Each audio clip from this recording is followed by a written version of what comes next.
So we'll start with chapter 7. If you come up with questions while I'm going through these, just shout them out. We'll start with chapter 7, problem number 11, what somebody wanted to see. Oh, it's 7-11. And number 11, we have a man that pushes a heavy box up an inclined ramp, making an angle of 30 degrees with the horizontal. The mass of the box is 60 kilograms. Coefficient of friction is 0.45. How much work must the man do to push the box to a height of 2.5 meters at constant speed? Assume that the man pushes it on the box in a direction parallel to the surface of the ramp. Okay, what should we do first?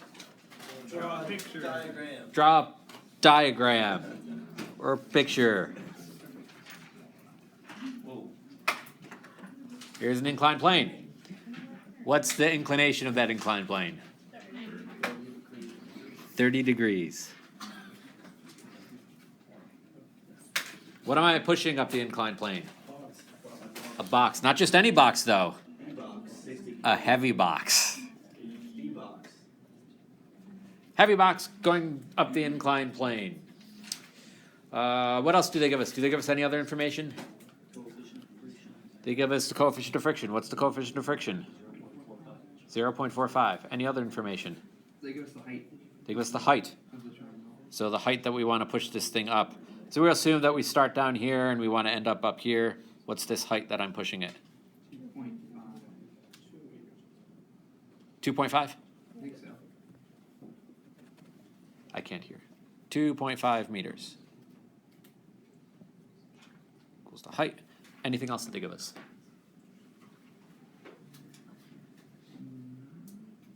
What else do they give us? Mass, Mass. What's the mass? 60 kilograms. Mass of the box is 60 kilograms. Okay. What am I asked to find? Work. What is work?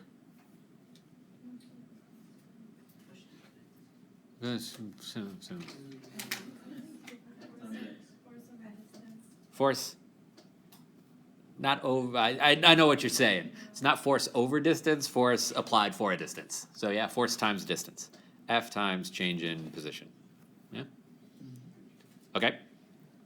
Can we get any of these things? Can we get F? Yeah, we can get F. Can we get change in X? Yeah, which one's easier to get? Change in X. How do I find change in X? Trigonometry. What trigonometry do I use? So we'll assume this is my change in X. So what part of the triangle is that? That's the hypotenuse. So I can do sine of theta. So that's sine of 30 degrees equals the opposite side. What's the opposite side? 2.5 meters, the height, divided by change in X. I can do algebra to solve this.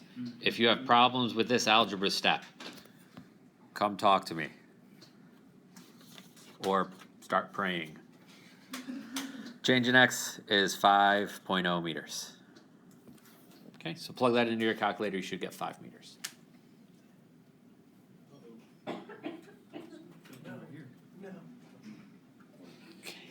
No, it's back. Okay. Now what do I need to find? I need to find the force. So let's go to redraw our picture. Here's my box. How do I find F push? Draw a free body diagram. What forces are acting? Push force, where does that go? Up along the incline. F push. This is what I'm looking for. What other forces do I have? Friction, where does friction go? Opposite the direction that you're traveling. Unless you're on a frictionless surface. Some people miss that one. Yeah. What other forces are acting? That was a sneaky, tricky one. Gravity, where does gravity go? Gravity goes down. And what else? Where does that go? Perpendicular to the box along the incline. The normal force. This angle, 30 degrees. Is that all my forces? You have to separate the gravity force into X and Y. Separate gravity into X and Y. So we have the force of gravity, but I want the force of gravity in the x and y directions. So I have FG in the x direction. I have FG in the y direction. What's this angle right here? 30 degrees.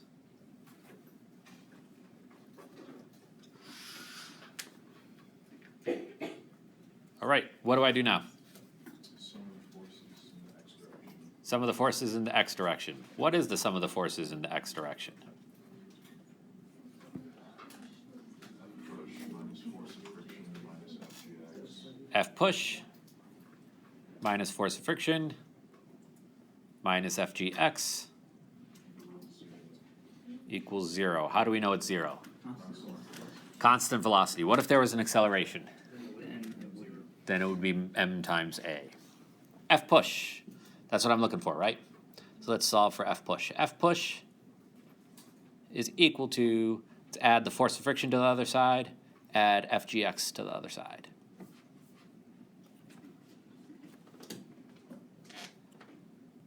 What's the equation for force of friction?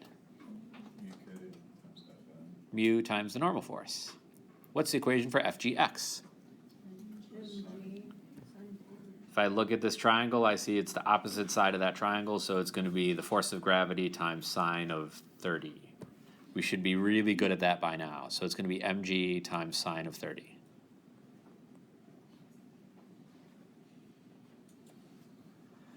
Okay, let's take stock of what I know. I know sine of 30. Do I know what g is? What's g? 9.8, positive or negative? Positive. Do I know m? Yes. Do I know Fn? Nope. I don't know the Fn force. Do I know mu? Yes. So I need to find the Fn. How do I find Fn?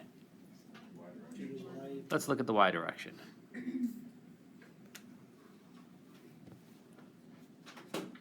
Y direction, sum of forces in the y direction.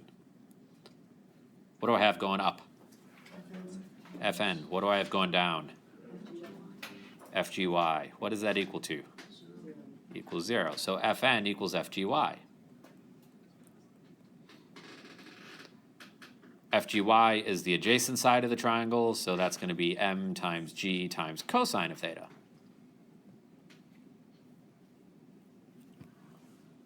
Now I can take that Fn and I can plug it right in over for my F push to get my F push equation. F push is equal to mu times m times g times cosine of 30 plus m times g times sine of 30. I have numbers for all those things, don't I? Yes, I do. So I can plug in all of my numbers. And when you plug in all of your numbers, you get 523 newtons. If you want to see all those numbers plugged in, go to the solutions that are available on the Google site. Yeah. Going a little quicker here to get through all the questions, make sure I answer everything. Any questions on number 11? No? Yeah, you have to multiply by 5. Work equals force times change in x. Work equals 523 times 5. What's that?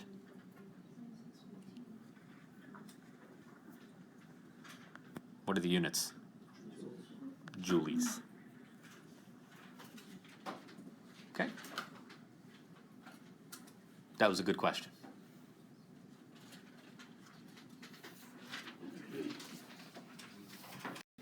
Chapter 7, number 74. We have a pendulum that consists of a mass hanging from a string of length 1 meter attached to the ceiling. Suppose that the pendulum is initially held at an angle of 30 degrees and then released. What is the speed that it swings to the lowest point? At what angle will the mass have one half of this speed? Did we have to do that part? Nope, just the first part. All we need to do is find what is the speed that the mass swings through its lowest point. What should we do? Draw the picture. So I have this pendulum. Length is L. Mass is m. And it's going to swing. And it's being held at this angle of 30 degrees. Okay? Any questions on this so far? No? Lots and lots of different ways I can do this. I can do this with forces. What's the problem with doing things with forces? Need components. What other ways can I do this? What's the topic of this chapter? Work and energy. I can do this with energy. Does energy have directions? No, I don't care about directions. I don't need vectors, so let's try and solve this with energy. What do I know about energy? Energy before something and energy after something. It's the same. E initial has to be equal to E final. What kinds of energy do I know about? Kinetic and potential. So I can have some initial kinetic energy plus some initial potential energy, and that can be equal to some final kinetic energy and some final potential energy. Yeah. Okay, this pendulum is going to swing down. Once it reaches its lowest point, it's basically going to be on the ground. What's its height on the ground? 0. So what's its potential energy on the ground? 0. So let's write some of these things out. What's the equation for kinetic energy? 1/2 mass times the initial velocity squared. What's the equation for potential? Mass times gravity times initial height. And that's got to be equal to the final situation, 1/2 mass times my final velocity squared, plus mass times gravity times my final height. We just said once we hit the ground, our final height is 0, so what happens to this whole term? This goes away because h is 0, because you're on the ground. Okay, let's look at the beginning. What speed am I starting from when I let this go? 0. Initial velocity is 0, so this goes away. V initial equals 0. So then I know that mgh, mass times gravity times my initial height, has to be equal to 1/2 mass times my final velocity squared.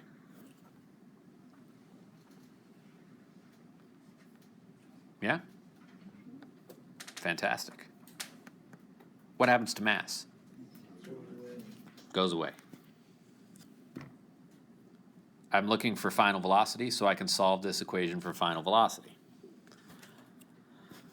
Final velocity is going to have to be equal to the square root of 2 times g times h initial.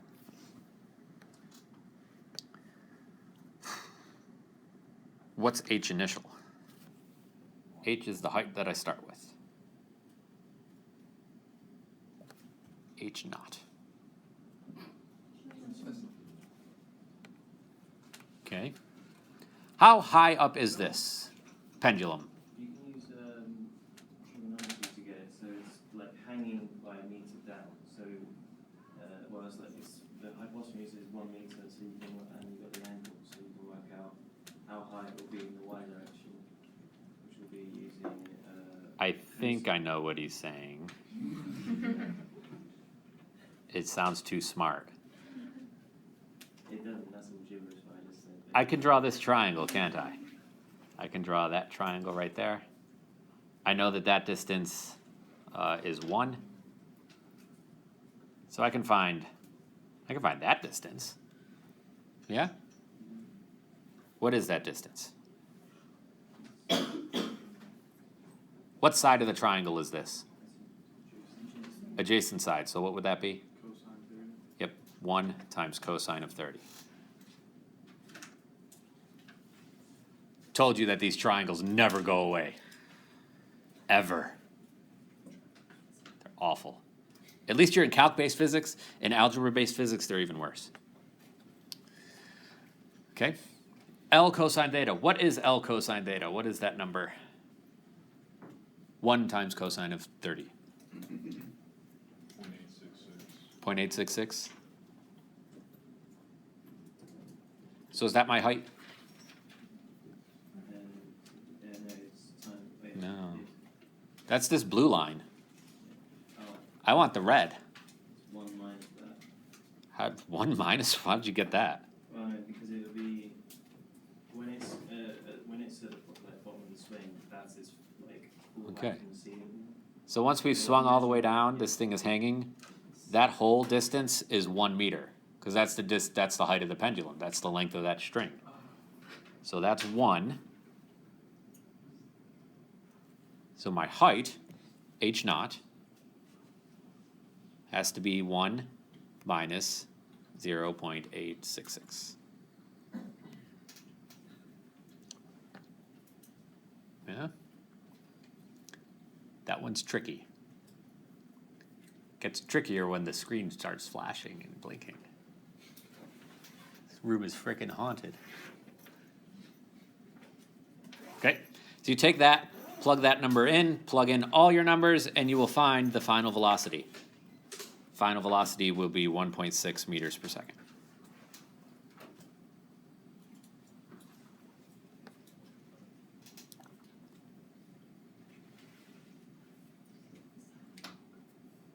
Okay.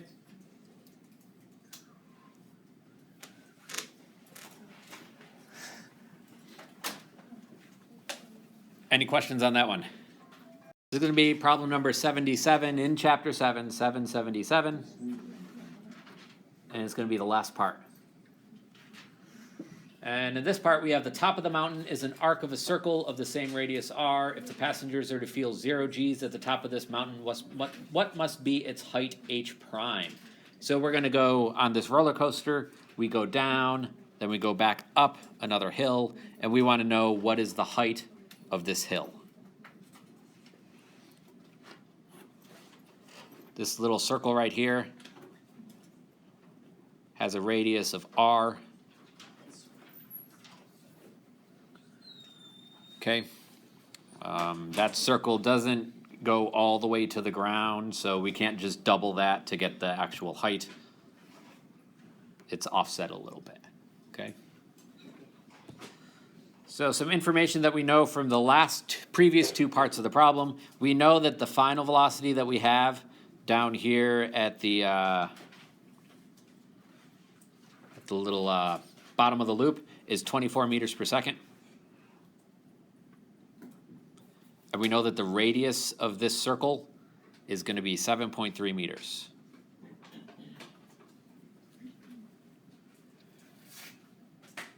Okay.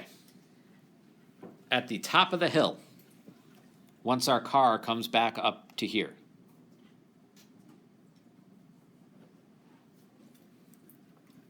we're going to be feeling some forces. What forces are going to act on us? Gravity. Where does gravity go? Gravity goes down. And normally, what other force would we have? Normally, we'd have the normal.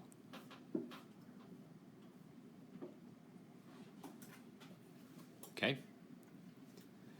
If we have 0 g's, that means that we're kind of floating in our seat.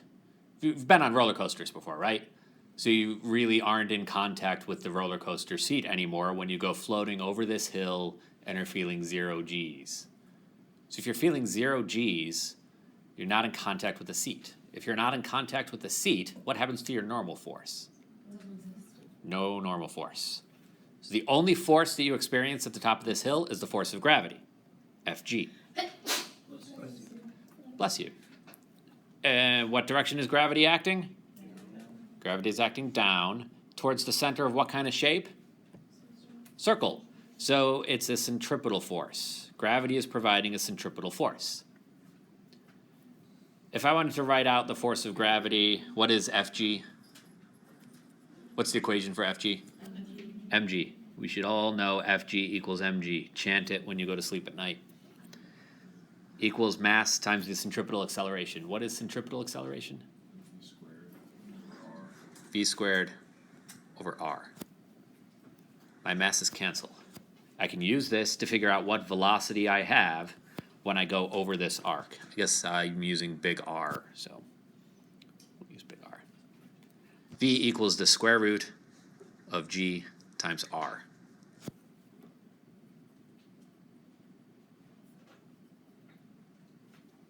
Okay.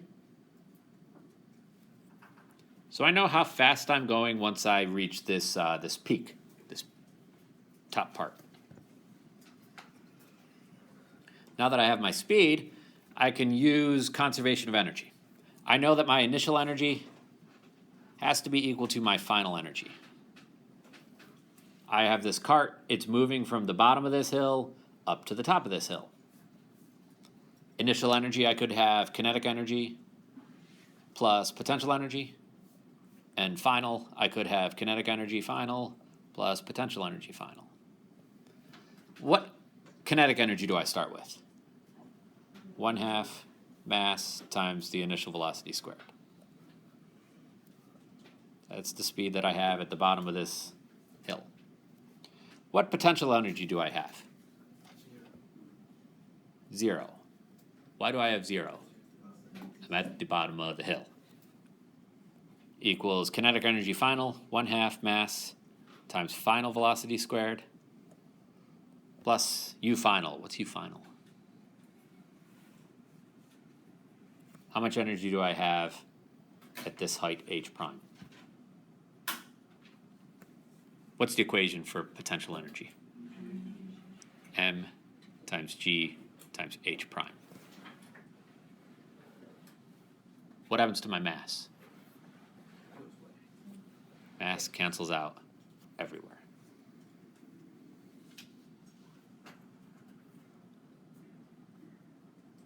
So I'm taking kinetic energy and potential energy that I have at the bottom of the hill and comparing it to the final kinetic energy I have at the top of the hill. Let's plug in numbers. 1/2 the initial velocity squared. What's the initial velocity? What velocity do I have at the bottom of this hill? 24. That's going to have to be equal to 1/2 the final velocity. What's the final velocity that I have? Square root of G times R squared plus G times H prime. Can I plug in any other numbers, get rid of some variables? I bet I can. 1/2 times 24 squared equals 1/2 times the square root of G times R. What's G? 9.8. What's R? 7.3.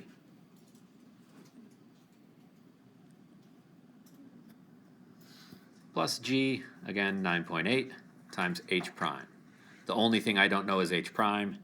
Do your algebra, solve for H prime, you'll get 25.7.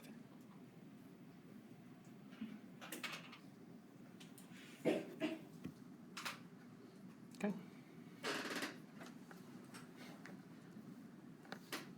I'm going to get seizures from watching that screen.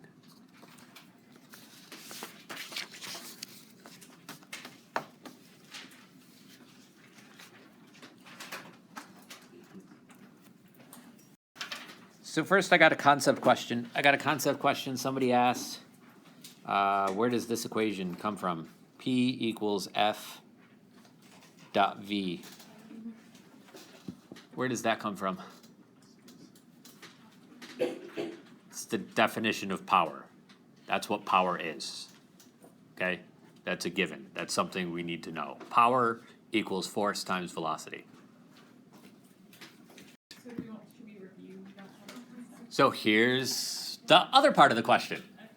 So where did this new equation come from? P equals F times V times cosine of theta. How do I go from here to here? That is the definition of the dot product.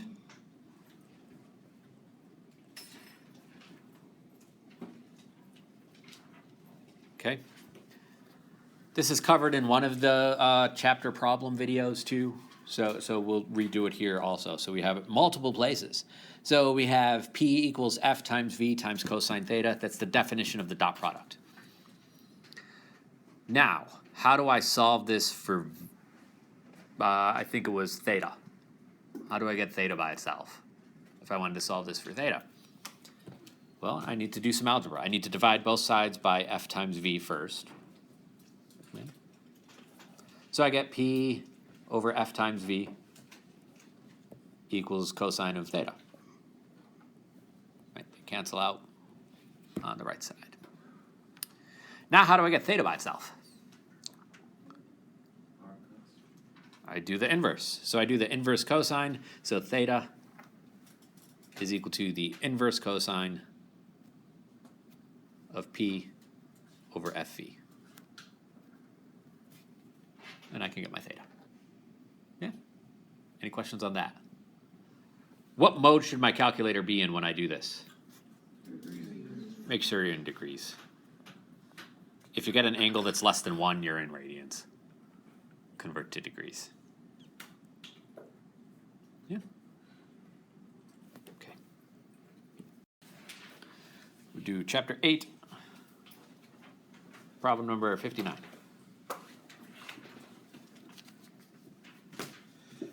We have in problem number 59 a large windmill that delivers 10 kilowatts of mechanical power. How much energy does the windmill deliver in a working day of 8 hours?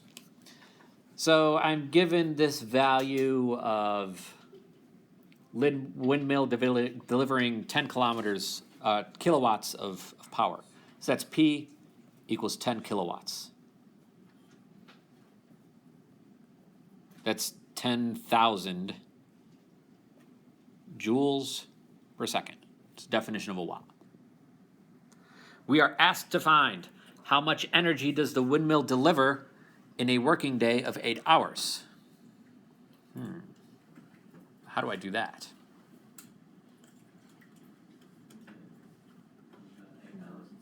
How are power and energy related to each other?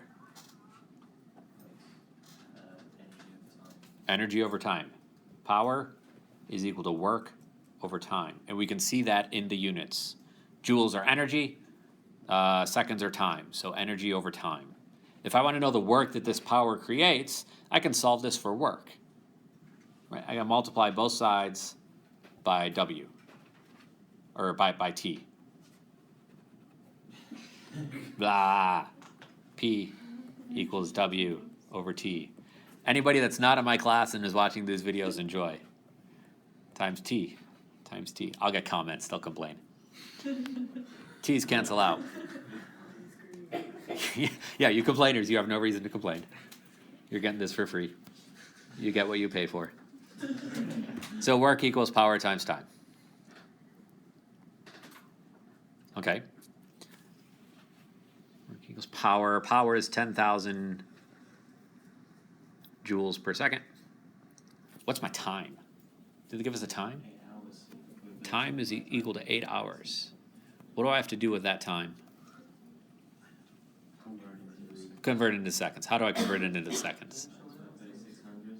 1 hour is 3,600 seconds. Okay. So find that time. Somebody do that calculation for me. I didn't write it down. 8 times 3,600. I should be able to do that in my head. 28,800 seconds. So multiply your 10,000 watts by 28,800 seconds. And the amount of energy that this windmill uses in 8 hours is 2.8 times 10 to the 8th joules.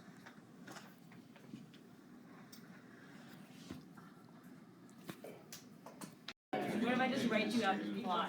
So, our Sandra Bullock gravity problem. How do we do this one? Uh-oh, where are my solutions? I need to find my solutions so I don't completely screw you up. So, in the Sandra Bullock problem, we have Sandra Bullock that's fixing the Hubble Space Telescope. It orbits at 372 miles above Earth's surface. All the numbers that I got for this, these are all accurate numbers. I actually found Sandra Bullock's mass. 60 kilograms. Yeah, I'm dedicated. So the first question we're asked is, what is the orbital energy of Sandra Bullock as she is fixing the Hubble? How do I find her orbital energy? Using some equation, absolutely, I use some equation.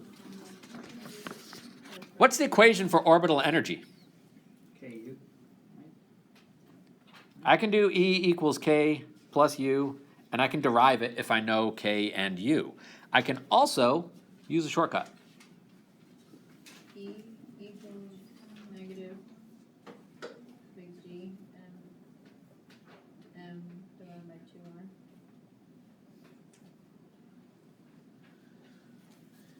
2R. Okay. So when I do the solutions that you have access to, I actually start from this and I derive this equation. If you memorize and know that equation, you can just jump straight to that. This is the energy when you're in orbit. Very useful. Very useful. Very useful. Should you know this equation? Yes. Should you memorize it?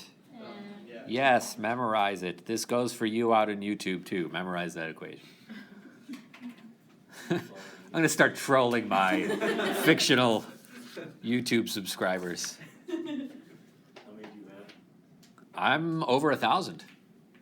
Hey, Start making some money. I can. I should monetize. Okay, so I'm asked to find what is her orbital energy. The energy of Sandra Bullock in orbit is equal to negative G. What's G? 6.67 times 10 to the negative 11. What are the units of that? Oh my God, a whole bunch of units. Blah, blah, blah. Okay, I have MM. M&Ms. Ooh. I should bring M&Ms to class. Movie science. Or physics. Physics, almost the movie. Or movie science. What masses do I plug in? What are the masses? What's Sarah Bullock's mass? She is 60 kilograms. Is that an accurate number? It is? To this date. It is. I don't know to this date. What's the second mass? Telescope. The telescope? Is she orbiting the telescope? What is she orbiting?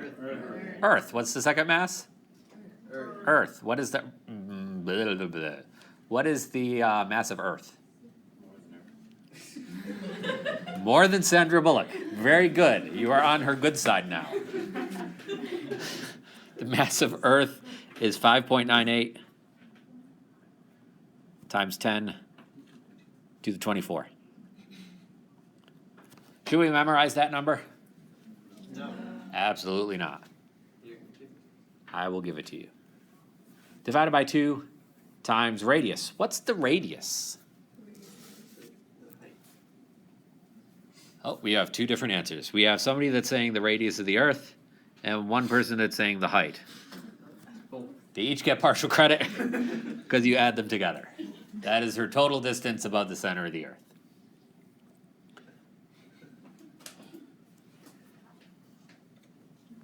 What's the reason?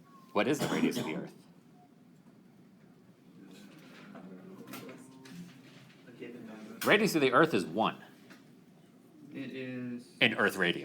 6378000. Troll. What is the actual radius of the Earth? 6378000. I think. We'll go with 1000. That's my preferred number. It depends on where you measure it. Okay, and what's her height? Given number. Sorry. How high up is she? It was given to us. Is given to you. It's 372 miles.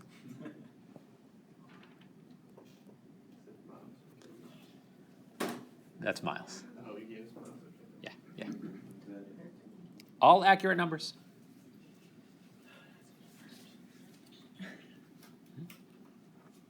372 miles. How do I convert that to meters? 1609 meters. 1609 meters in 1 mile. So I got 5.99 times 10 to the 5th meters. That is the actual height that the Hubble Space Telescope orbits at. All real numbers. So now I can plug in these numbers into my equation. 6.67 times 10 to the negative 11 times 60 times 5.98 times 10 to the 24. I'm being lazy and dropping units. Can you be lazy and drop units on your exam? Yeah, as long as you get the units right at the end. 6371000 plus 5.99 times 10 to the 5th. And I get the energy of my orbit is, what do I get? Somebody plug those numbers in. You get a big number. Really? I get a little number.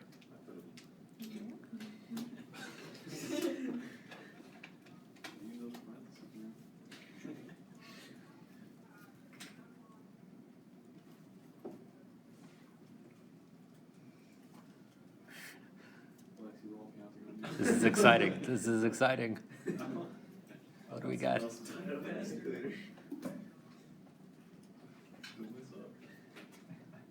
I bet you're all going to get big numbers.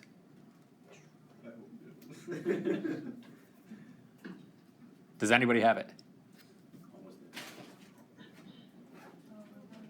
What did you get? What'd you get? No, tell me what you got. 171678337.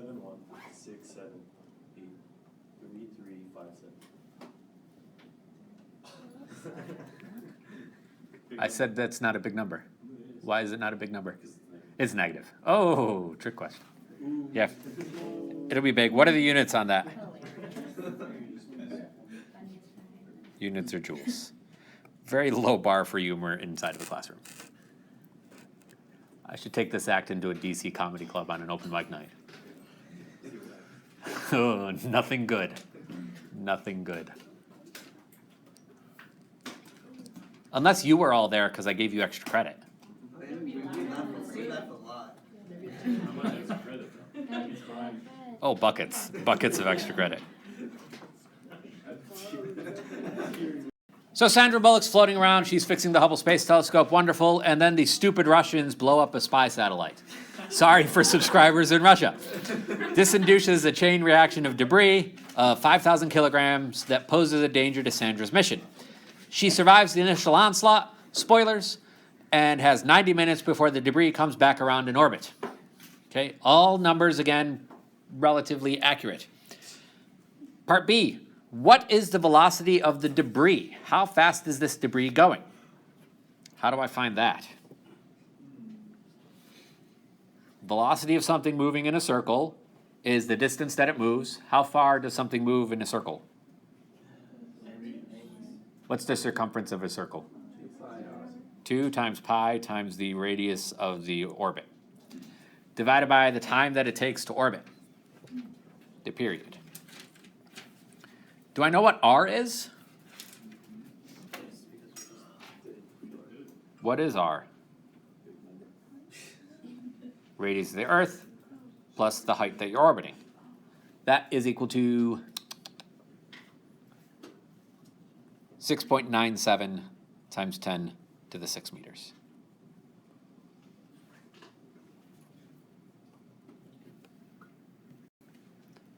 I just got it from the other one. Tricky, tricky, tricky. Okay, 6.97 times 10 to the 6. The period is 90 minutes. That's how long it takes something to orbit the Earth at the height that you're at. Actual number. Can I just leave it as minutes? Convert it to seconds. How many seconds in a minute? 60 seconds in 1 minute.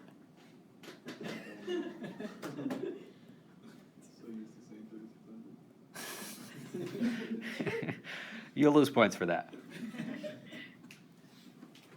What's 90 times 60?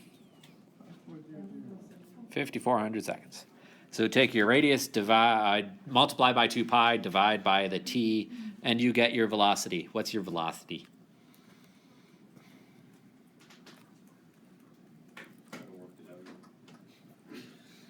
My YouTube subscribers are very disappointed, Alexi. Sorry.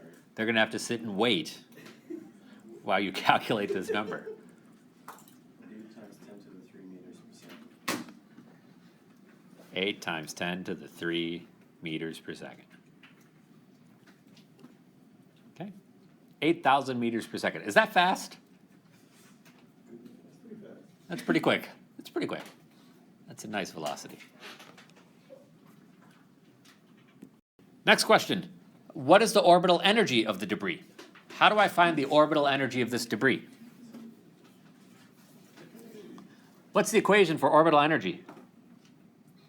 Oh. I can't remember 5 minutes ago when we were solving orbital energy. Negative g times m over 2r.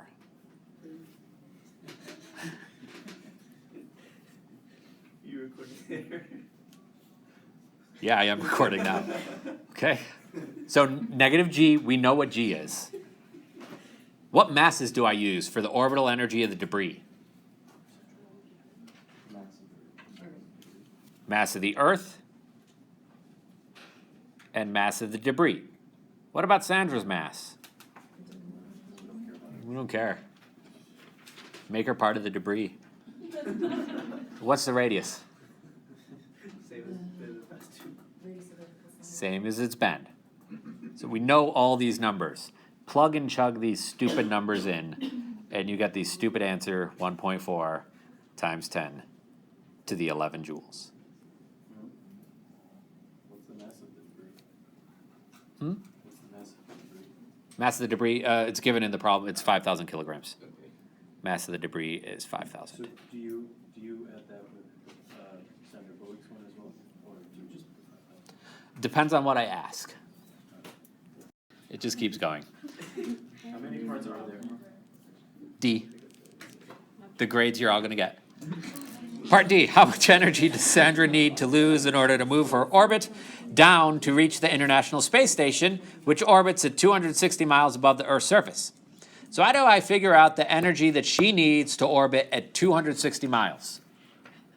What's the equation for orbital energy? Oh my God, really? E equals negative G mm over 2r. Okay. So how do I do this? How do I figure out the energy Sandra needs to lose in order to move her orbit down to that level? We know what her energy is at the top. We know what it is at the top. Or the bubble, so that we just change the Find the energy at the bottom. How do I find the energy at the bottom? change the radius. Plug in G. I know G. What mass do I plug in? Mass of Sandra Bullock. What's the big mass? So the Earth. Mass of the Earth, still orbiting the Earth. What radius do I use now? The new one. Radius is the new one. It's equal to the radius of the Earth plus, what is it, 260 miles. Can I just do that? Nope, convert it. 1 mile. How many meters? 1609 meters. And plug in your new radius and you get your new energy. So then you're done, right? You get your new energy. Your energy in your lower orbit is negative 1.76 times 10 to the 9 joules. How do I find the change in energy? You take part A and you subtract it from part D, the energy you just found, and you get 4 times 10 to the 7 joules.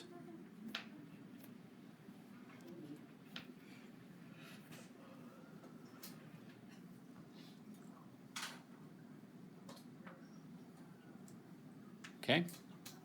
Any questions there? How many times have we done the same thing over and over again? So, what is her speed in this new orbit?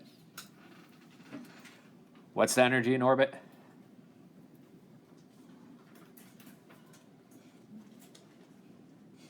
Negative G over 2R. Okay. Okay. I need to find velocity. Is there a velocity in that equation? Nope. Darn it. This is where you need to expand it out. Energy in an orbit is made up of two different types of energy. What are the two types of energy? Kinetic plus potential. What's the equation for kinetic energy? 1/2 mv squared plus potential energy. What's the potential energy due to gravity?